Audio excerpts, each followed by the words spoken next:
Eu sou o Inor do canal Aprenda Matemática MZ. Hoje vamos dar início a uma sequência de vídeos acerca de funções. E nessa sequência de vídeos vamos abordar as funções exponenciais, o primeiro grau e muito mais. E se tens dúvidas a partir das equações e inequações, o estudo completo de qualquer função, é só continuar a assistir a sequência de vídeos. Mas hoje vamos dar as bases a partir da definição de funções e muito mais. Começando da definição, a função é a lei que associa cada elemento de um conjunto a um único elemento de um conjunto B. O que chama a tentar dizer que, a partir do momento em que temos dois conjuntos A e B não vazios, ao associarmos os conjuntos de A e os elementos do conjunto B, já temos uma função, mas desde que o único elemento seja associado. Não podemos associar um elemento com dois elementos do outro conjunto, aí já não teremos uma função.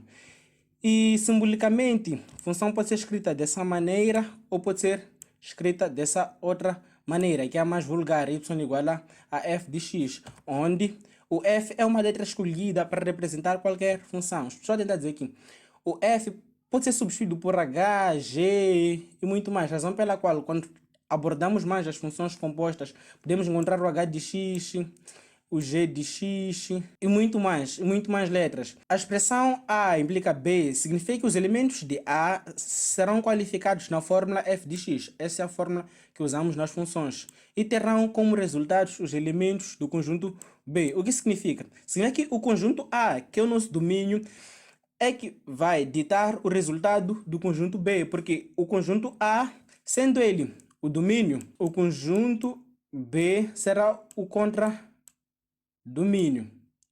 Então, o conjunto A torna-se o conjunto principal para que a função possa existir. Razão pela qual, quando temos uma função qualquer, por exemplo, esta y igual a x, depois acrescentamos, por exemplo, x mais 1. O que acontece? Nós só vamos alterar os valores de x para termos os valores do y. Então, é o que faz com que o primeiro conjunto, que é o conjunto A, seja o domínio do conjunto B. Então, o conjunto B, em outras palavras, depende do conjunto A para existir.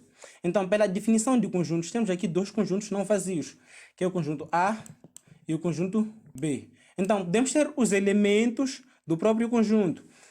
No conjunto A, que é o nosso conjunto de partida, temos o elemento 1, 2 e 3. E no conjunto B, é o contradomínio, podemos ter os elementos A, B e C. E a partir do momento em que temos uma associação de conjuntos, como diz a definição de função, diz que função é a lei que associa cada elemento de um conjunto A um único elemento de um conjunto B. Volto a sublinhar, deve ser um único elemento, Se for mais, deixa de ser função. Então, a partir do momento em que eu associo o conjunto, a partir do momento em que associo o elemento 1 do conjunto A ao elemento A do conjunto B e associo o 2 ao B, associo o 3 ao C, passo a ter uma função. E a mesma pode ser representada graficamente.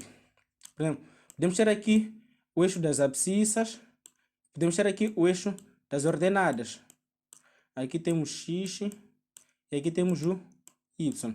O conjunto A, que é o nosso domínio, fica no eixo das abscissas, que é o eixo x. Aqui podemos ter 1, podemos ter 2, podemos ter o nosso 3. E o conjunto B, que é o nosso contradomínio, podemos colocar no conjunto y. Aqui podemos ter o nosso A e o B e o próprio C. Uma coisa que eu gostaria de acrescentar, a partir do momento em que nós associamos elementos de dois conjuntos quaisquer, passamos a ter um par ordenado, o mesmo par ordenado. Se a gente for unir os mesmos, passamos a ter um ponto. Estou a tentar dizer aqui. Se eu for unir o ponto 1 com o A, passo a ter um ponto. E se eu for unir o ponto 2 com o B, passo a ter um outro ponto. Se eu unir o 3 com o C, passo a ter um outro ponto. Então, a união desses pontos todos vai nos dar uma função. Vou procurar uma cor diferente para melhor clarificar. Vou colocar o preto. Isto aqui é que torna-se a nossa função. O que eu havia dito que o F pode ser qualquer letra que seja usada para representar a função. Então, esta linha reta aqui, posso colocar h de x. Estou a denominar a função como se fosse a minha h de x. Para as próximas videoaulas, vamos falar um pouco mais do domínio contra domínio, subjetividade das funções. Para apimentar mais, vamos falar um pouco mais das equações, inequações, do estudo completo de todas essas funções aqui. Desde o de primeiro grau, quadrática, biquadrática, exponencial, logaritmo e trigonométrica. E vamos explicar um pouco mais acerca da função composta, que é o GOF, FOG, o F após G e tudo mais. E da função inversa. Há um outro tipo de função que eu esqueci de acrescentar, que é a função inversa também. Se gostou do conteúdo, deixa o seu like, inscreva-se no canal e compartilhe com os seus amigos.